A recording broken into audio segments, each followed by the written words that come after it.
salah satu sempalan dari sempalan Khawarij yang tokoh sentralnya adalah Abdul Wahab bin Abdurrahman ibn Rustum.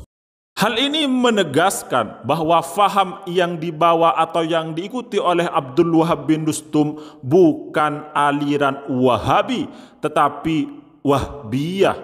Adapun faham yang dibawa oleh Muhammad bin Abdul Wahab disebut dengan Wahabi.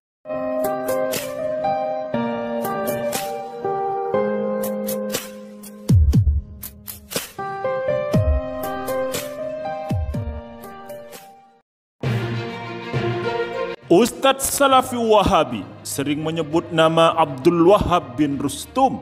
Menurut mereka, nama Wahabi bukanlah dinisbatkan kepada Muhammad bin Abdul Wahab, akan tetapi kepada Abdul Wahab bin Rustum. Diketahui bahwa Wahabi kita bisa lihat dari dua sisi.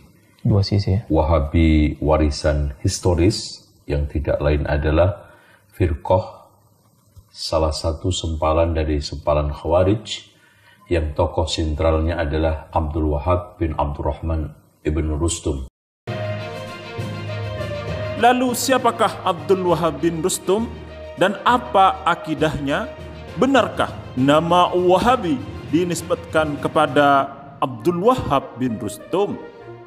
Berikut ini penjelasan dari Kiai Haji Idrus Romli di dalam bukunya Wahabi Gagal Paham dari Amaliyah hingga Akidah.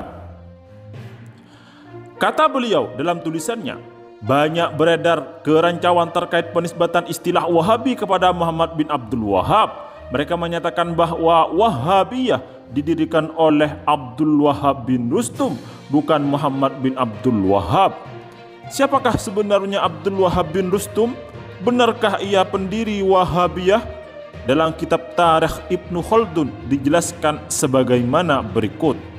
Wa kana Yazid qad adhalla al-khawarij wa mahada al-bilada fakanat sakinatan ayyam rauhin wa raghaba fi muwada'ati Abdul Wahab bin Rustum wa kana minal wahbiyah fawada'ahu. Artinya, Yazid bin Hatim bin Kubaisah bin Al-Muhallab telah berhasil menghinakan Khawarij dan menstabilkan negara. Maka negaranya menjadi tenang pada masa kepemimpinan Rauh. Dia ingin berdamai dengan Abdul Wahab bin Rustum yang termasuk pengikut Wahbiyah. Dari petikan kalimat di atas jelas sekali bahwa Abdul Wahab bin Rustum bukan pendiri Wahabiyah, bahkan bukan pula pendiri Wahbiyah, melainkan termasuk pengikut aliran Wahbiyah. Lantas siapakah pendiri Wahbiyah yang diikuti oleh Abdul Wahab bin Rustum?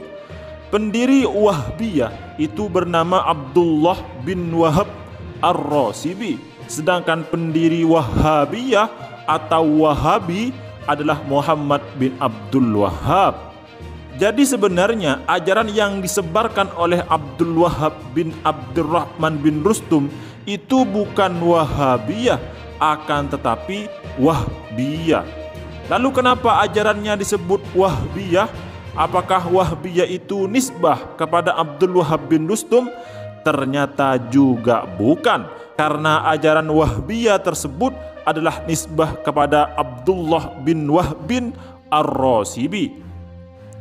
Di dalam buku seseorang sejarawan asal Perancis, yaitu Al-Firaq fi Shimali Afriqiya yang ditulis oleh Al-Faradbil, terdapat bukti sejarah yang mengatakan waqad sammu aidan al-wahbiyina nisbatan ila Abdullah bin Wahb bin Ar-Rasibi za'imil Khawarij.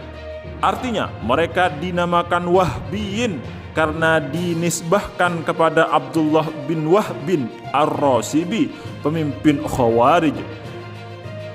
Ternyata dalam buku Al-Faradbil juga tertulis Wahbiyin, bukan Wahabiyin, dan dengan jelas disebutkan nisbahnya Wahbiyah atau Wahbiyin, bukan nisbah kepada Abdul Wahab bin Rustum sebagaimana perkataan sebagian pengikut Wahabi, akan tetapi Wahbiyah itu nisbah kepada Abdullah bin Wahab Ar-Rasibi. Ajaran itu lalu pecah kepada beberapa sekte, dan sekte Abdul Wahab bin Rustum disebut Wahbiyah Rustumiyah, bukan Wahabiyah Rustumiyah. Hal ini menegaskan bahwa faham yang dibawa atau yang diikuti oleh Abdul Wahab bin Rustum bukan aliran Wahabi, tetapi Wahbiyah. Adapun faham yang dibawa oleh Muhammad bin Abdul Wahab disebut dengan Wahab.